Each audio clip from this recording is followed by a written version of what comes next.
'cause baby I am yours. Assalamualaikum warahmatullahi wabarakatuh. Perkenalkan, nama saya Riatul Jana dari kelas 12 IPA 2 akan menceritakan tentang novel Bako dari Darman Moenir. Selamat menyaksikan. Pada babak 1, ayahnya Siman menceritakan pengalamannya selama masih dalam menuntut ilmu. Dia pernah sempat berhenti menuntut ilmu karena beberapa hal, itu pada masa SMA ketika bersekolah di P. Namun pada saat itu semangatnya untuk menuntut ilmu tidak padam. Akhirnya ayah Siman ini melanjutkan sekolahnya di SKB atau sekolah guru bawah di PP. Ayah Man adalah orang yang memiliki jiwa seni yang sangat tinggi. Ia sudah mulai menyukai seni ketika ia bersekolah di P. Dan ayahnya Siman ini menceritakan bagaimana dia bisa bertemu dengan ibunya Siman ini.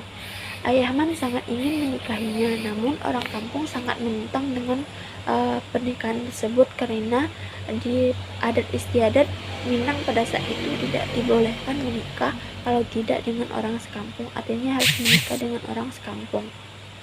Ditambah lagi ibunya Siman ini sudah janda anak 2 atau sudah tidak gadis lagi. Namun ayah Man ini tidak menghiraukan. Alhasil menikahlah ayah Man dengan ibunya Siman ini. Ayah Man harus meninggalkan istrinya dan anaknya di rumah ibunya atau keluarga ayahnya. Demi mencapai keinginannya dalam menuntut ilmu, kedatangan mereka ke kampung mendapat cacian dari warga kampung karena telah melawan hukum adat. Selama di kampung, ayah Man menceritakan bagaimana ibunya Siman ini bisa sampai mengalami gangguan kejiwaan. Jadi, ibunya Siman ini mengalami gangguan kejiwaan sejak ditinggal ayahnya ketika menjadi guru di kota R. Ketika mendapat kabar istrinya yang sedang sakit, ayahnya Siman ini langsung ingin dipindah tugaskan ke kota B atau setidaknya ke kota SB agar lebih dekat dengan keluarganya. Akhirnya pihak sekolah pun setuju dan memindahkan ayah Siman ini ke kota G yang dekat dengan kampung ayahnya Siman ini. Dan Man pun merasa sangat sedih ketika mendengar cerita dari sang ayah karena mengingat keadaan ibunya saat sekarang ini yang telah menjadi gila atau mengalami gangguan kejiwaan. Jadi mungkin faktor lain ibunya Siman ini bisa sampai menjadi gila, mungkin karena cacian-cacian yang diterimanya dari warga kampung. Dan ayah Man menceritakan kenapa kakinya Man ini sampai bisa pincang atau cacat.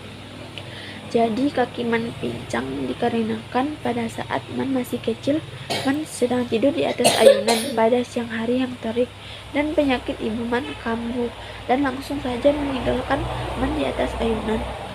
Karena hari yang panas, Man pun mulai gelisah dan Man pun mulai menangis dan jatuh dari ayunan dan membuat kakinya sakit. Dan nenek pun melihat hal itu langsung mengambil cucunya yang jatuh dari atas ayunan dan Man pun diobati. Namun usaha mereka tidak berhasil sehingga Man pun menjadi cacat. Dan Man pun bercerita bahwasanya ayahnya pernah menikah lagi. Entah apa yang membuat ayahnya mau menikah lagi, namun pernikahan tersebut tidak berlangsung lama. Istrinya ayah Man ini meninggal karena penyakit yang dideritanya. Mungkin ayahnya Siman ini menikah untuk menghapus jarang arang yang telah terlukis di keningnya. Jadi ayahnya Siman ini menikah dengan gadis lain. Pernikahan tersebut tidak berlangsung lama karena si istri kedua ayah Man ini mengalami penyakit TBC sehingga pernikahan mereka hanya berlangsung selama 2 tahun. Kemudian pada babak kedua, pada babak ini lebih banyak membahas tentang pengalaman Man selama hidup dengan ibunya dan menceritakan kebiasaan ibunya Siman ini yang sering bangun di pagi hari walaupun hanya sekedar mandi atau pergi melihat sawah, tidak mau makan bersama dan hanya mau bekerja sendiri. Bahkan tak kalah penyakit dari ibunya kambuh dan ibunya mulai berbicara tak karuan, akan tetapi ibunya Man ini tidak pernah mengganggu orang lain. Dan pada saat ibunya sedang baik-baik saja, Man sangat sedih karena sangat jarang ibunya begini. Dan pernah juga ibunya mau Man pergi menjemputnya ke kota dengan seorang diri. Man pun heran kenapa ibunya sampai mau menjemputnya dan juga terharu melihat ibunya pada saat itu. Kemudian pada babak ketiga, yaitu menceritakan tentang Umi Dariman. Umi Dariman adalah orang yang terpandang di kampung karena hanya dia perempuan di kampung yang mampu bersekolah cukup tinggi. Bahkan uminya pernah bergabung dengan partai politik dan hal tersebut adalah hal yang sangat membanggakan. Man mendapatkan kasih sayang dari uminya bagaikan ibu sendiri. Semua permintaan dari Man tidak pernah ditolak.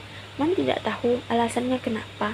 Bahkan selama masih sekolah, umilah yang membantu Man untuk membiayai semua perlengkapan sekolahnya karena ayah Man tidak mampu untuk membiayainya.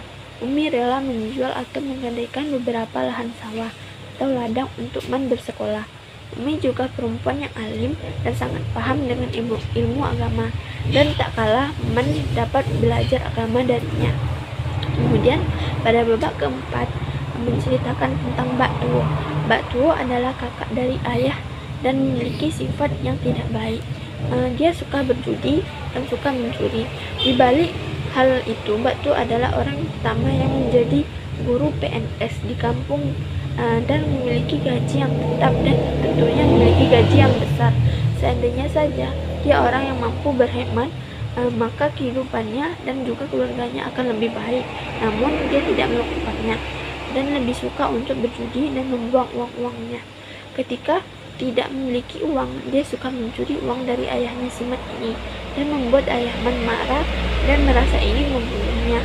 Untung saja warga sekitar segera melerainya sehingga tidak terjadi hal yang tidak baik atau hal yang tidak diinginkan. Kemudian pada babak ke-6 yaitu bercerita tentang Gae. Gae ini adalah orang yang lebih tua di rumah ini dan dia adalah paman dari ayah. Dia juga pernah menikah dengan orang di luar kampung dan mendapat penolakan dari warga kampung. Namun karena sikapnya yang baik dan tidak banyak nikah, dia pun diterima di kampung dan dia tidak pernah menolak semua permintaan Man dan mengabulkannya semua hal yang Man mau. Jadi dia hidup dengan bertani dan tidak jarang dia mengajak Man untuk menjual hasil panennya di pasar. Jadi Mbak Tuo ini memiliki sifat pekerja keras, walaupun dari hasil taninya itu dia bisa bertahan hidup. Jadi Siman ini mendapat pelajaran atau mendapat pandangan hidup ke depannya dari orang-orang sekitarnya, mulai dari uminya, Mbak Tuo hingga Gae. Kalau uminya Siman ini merupakan orang yang sangat baik, orang yang alim, taat agama. Sedangkan kalau Mbak Tuo ini adalah orang yang suka berjudi, yang suka membuang-buang uang dan membuang masa tuanya. Sedangkan kalau Gae adalah orang yang bekerja keras, dia bisa mampu bertahan hidup walaupun hanya dari hasil pertaniannya. Baiklah, sekian dari saya. Kalau ada salah dan janggal, saya mohon maaf. Assalamualaikum warahmatullahi wabarakatuh.